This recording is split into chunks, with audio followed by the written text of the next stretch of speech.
Cyber প্রতারকদের পাল্লায় পড়লেন lottery বিক্রেতাও। Malda শহরের এমনই এক ক্ষুদ্র ব্যবসায়ীর ব্যাংক অ্যাকাউন্ট থেকে প্রায় 1,80,000 টাকা হাফিস করে নিয়েছে অপরাধীরা। এ নিয়ে সাইবার ক্রাইম থানা সহ ইংরেজবাজার থানায় লিখিত অভিযোগ দায়ের করেছেন ওই ব্যবসায়ী। যোগাযোগ করেছেন ব্যাংক কর্তৃপক্ষের সঙ্গে। ব্যাংক কর্তৃপক্ষ তাকে সহযোগিতা করলেও এখনও নিজের খোয়া যাওয়া টাকার হদিশ পাননি ওই ব্যবসায়ী।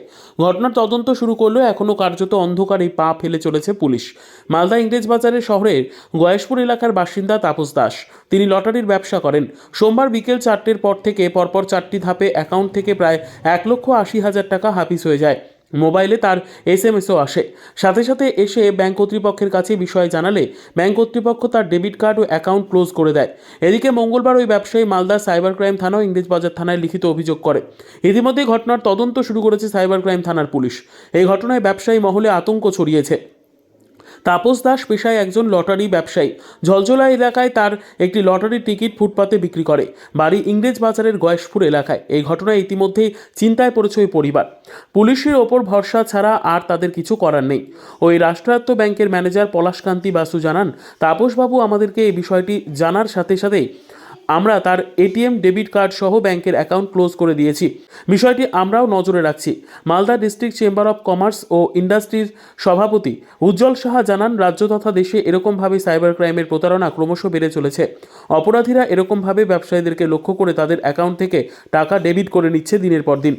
এই প্রতারণা বৃদ্ধি পাচ্ছে। তবে এইভাবে যদি চলতে থাকে তাহলে সাধারণ মানুষ থেকে ব্যবসায়ীরা ব্যাংকে টাকা রাখার ক্ষেত্রে চিন্তা করবে। ঘটনাটা বলুন। কালকে হঠাৎ করে আমি 4টা 9 দেখি আমার অ্যাকাউন্ট থেকে মোটামুটি 49,900 মানে 1 টাকা কম 50,000 টাকা কাটে। তখনকার আমি ব্যালেন্স চেক করি, তখন দেখছি হ্যাঁ কমে গেল, ফের কেটে নিল ওরকম অ্যামাউন্ট। তারপরে আমি মানে গাড়ি নিয়ে আমার ভাইয়ের দোকানের কাছে যাই, বললাম দেখ তো এটা কীভাবে কী কাটছে। তখনকার 80,000 ছিল, তখনকার 40,000 কেটে নিল। তখনকার আমি দৌড়িয়ে কানিমোড়ে বন্ধন ব্যাংকে যাই, যে ব্যাংকে থেকে আমার টাকা কাটছে।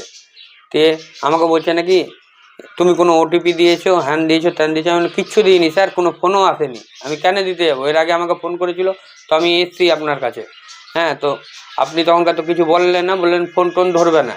তখন আবার দেখি ওদের সামনে 40,000 টাকা কেটে নিল। আমার 1,80,000 টাকা ছিল, 2 টাকা রেখে সব টাকা কেটে নিয়েছে। আমাদের সারা জেলায় এবং আমাদের রাজ্যে সারা দেশেই সাইবার ক্রাইমের প্রবণতা ক্রমশ বেড়ে চলেছে এবং সাইবার ক্রাইম যারা করে তারা সংঘবদ্ধভাবে বিভিন্ন ব্যবসায়ীদের, বিভিন্ন উদ্যোগপতিদের, সাধারণ মানুষের কিন্তু অ্যাকাউন্ট থেকে টাকা তারা সাইবার ক্রাইমের মাধ্যমে তারা কিন্তু অ্যাকাউন্ট ডেবিট করে নিচ্ছে।